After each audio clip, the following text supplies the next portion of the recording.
Bienvenue dans votre chaîne Univers Mathématique. Et dans cette vidéo, on va voir la correction de l'exercice numéro 3 de l'examen national 2020, session normale.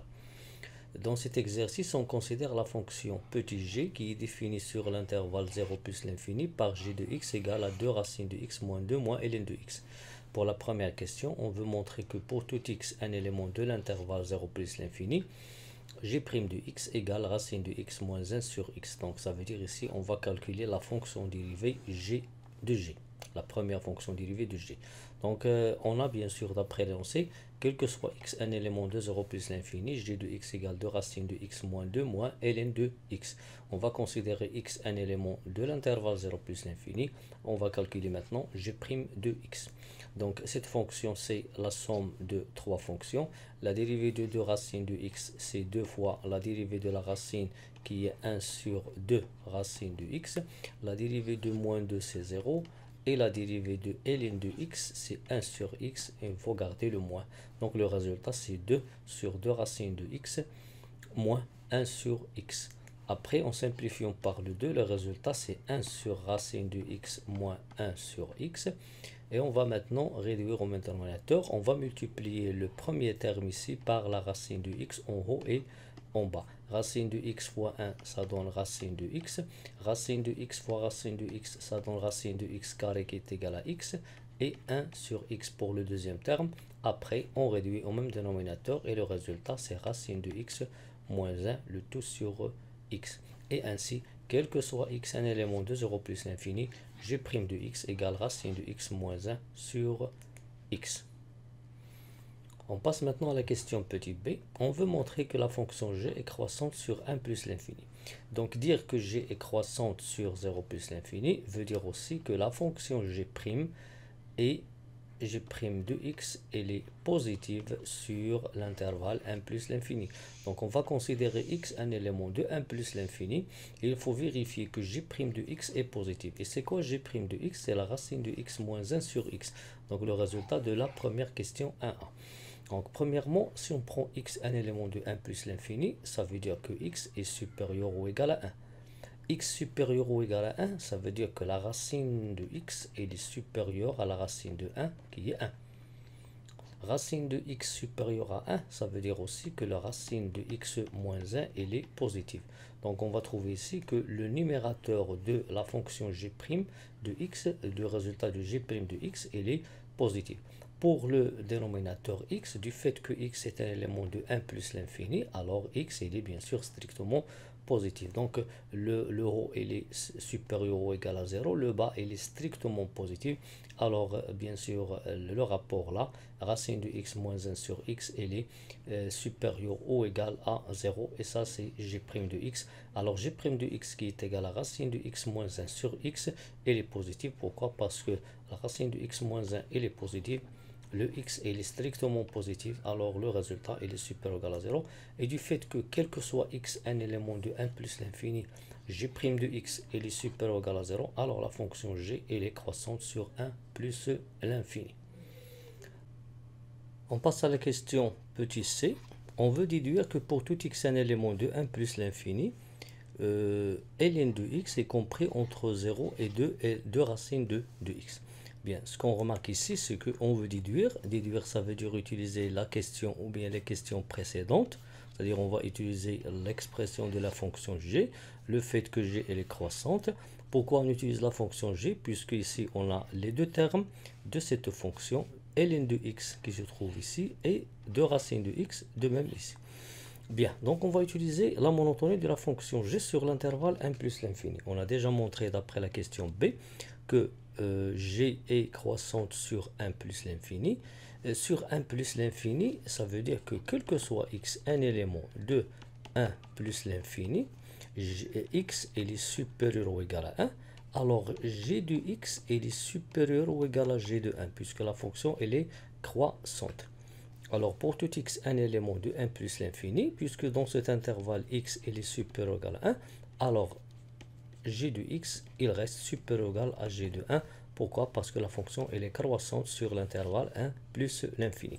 Ce qu'on va faire ici, on va calculer g de 1. G de 1 c'est quoi?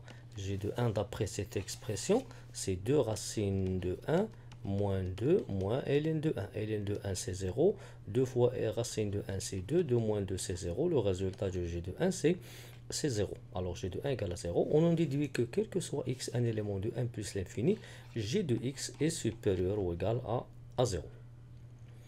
Bien, maintenant on va remplacer g de x par cette expression-là. Donc, pour tout x un élément de 1 plus l'infini, 2 racines de x moins 2 moins ln de x est supérieur ou égal à 0. Ce qu'on veut, on veut ici encadrer ln de x entre 0 et 2 racines de x.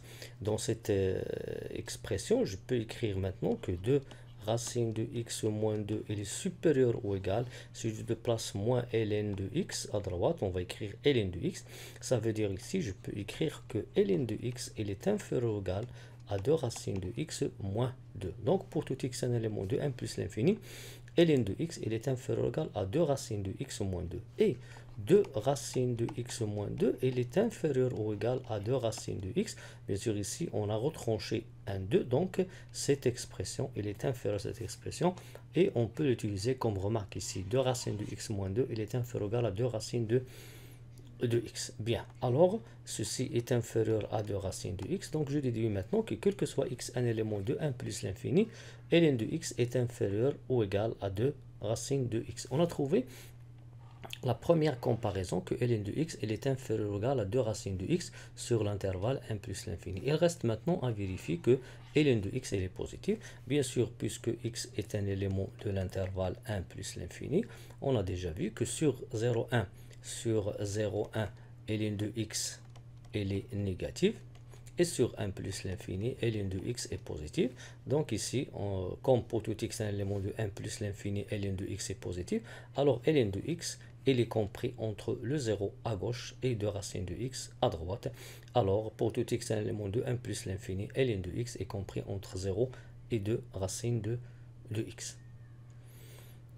Pour la question petit d, on veut montrer maintenant que pour tout x un élément de 1 plus l'infini, que ln de x à la puissance 3 sur x carré est compris entre 0 et 8 sur racine de x, et déduire après la valeur de la limite de ln de x à la puissance 3 sur x carré au voisinage de plus l'infini.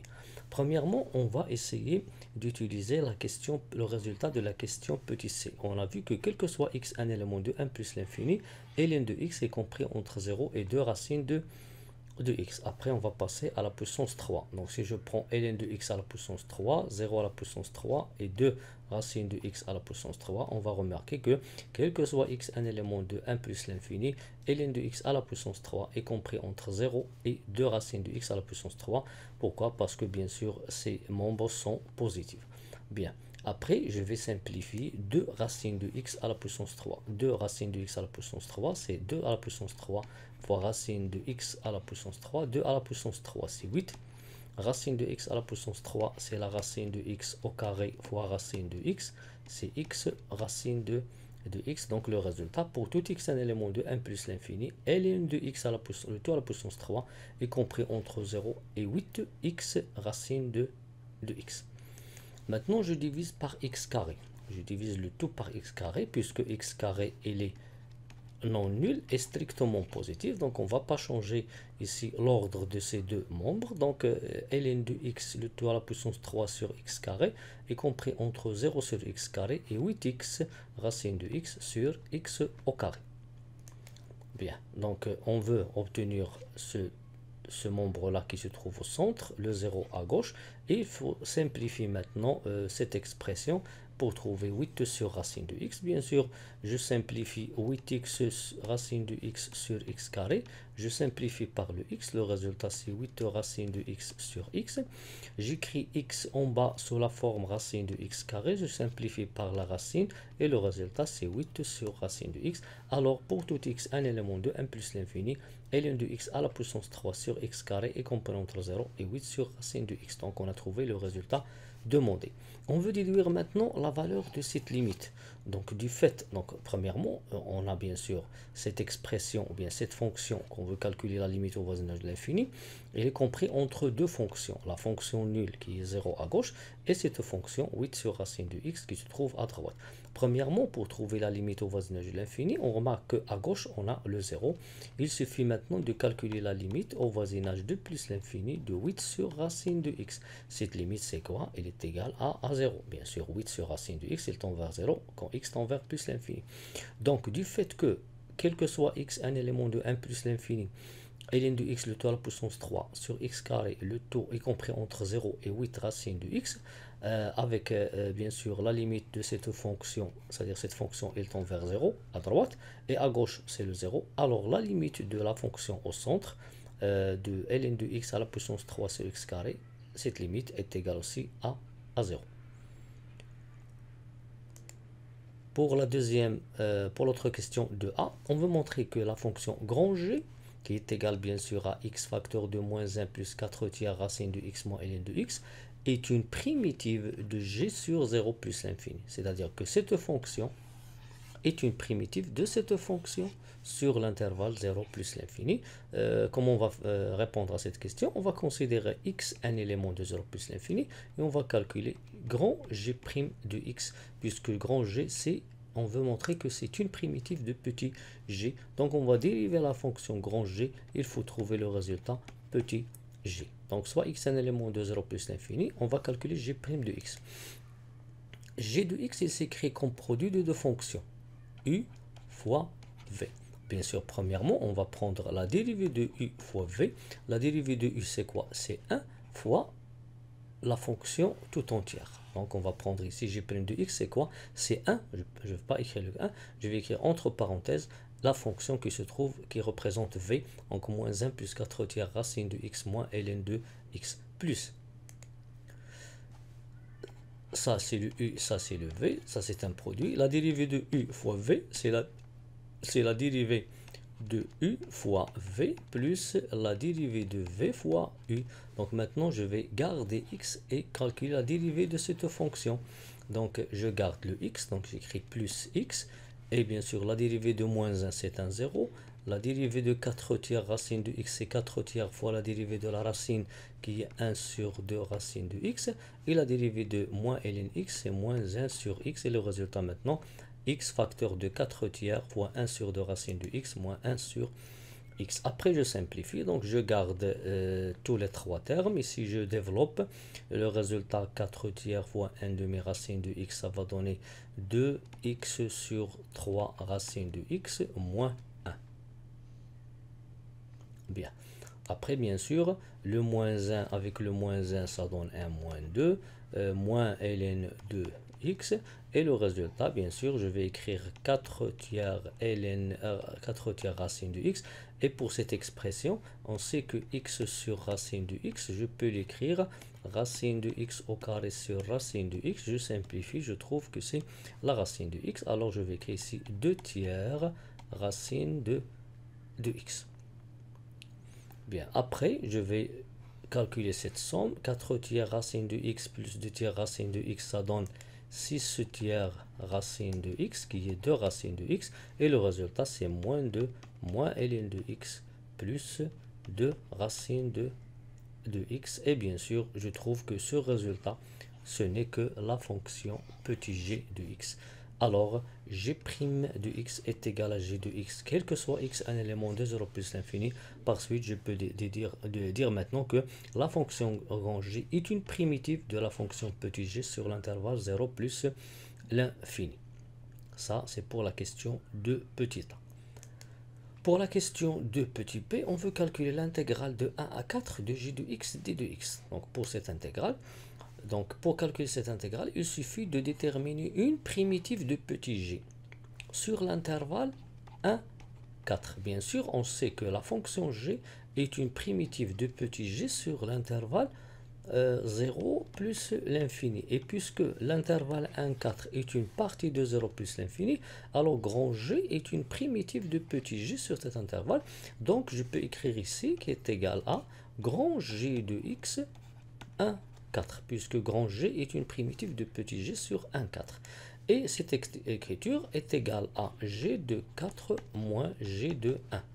G de 4 moins g de 1. Je calcule maintenant g de 4, g de 1 en utilisant la fonction g. La fonction g de x, grand G de x égale à x facteur de moins 1 plus 4 tiers racine de x moins ln de x. Donc g de 4 c'est quoi? Je remplace, c'est 4 fois moins 1 plus 4 tiers racine de 4 moins ln de 4. Bien. Racine de 4 ça donne 2, donc moins 1 plus ici racine de 4 c'est 2 plus 8 tiers, ln de 4 c'est 2 ln de 2. Ici j'obtiens moins 1 plus 8 tiers, donc c'est 5 tiers moins 2 ln de 2. Je multiplie par 4, le résultat c'est 20 tiers moins 8 racine de moins 8 ln de 2. Donc 4 facteurs de 5 tiers moins 2 ln de 2, je développe, le résultat c'est 20 tiers moins 8 ln de 2. Pour g de 1 c'est quoi? C'est 1 fois moins 1 plus 4 tiers racine de 1 moins ln de 1. ln de 1 c'est le 0, racine de 1 c'est 1, le résultat moins 1 plus 4 tiers ça donne 1 tiers fois 1 ça donne 1 tiers. Et ainsi, g de 4 moins g de 1 c'est 20 tiers moins 8 ln de 2 moins 1 tiers.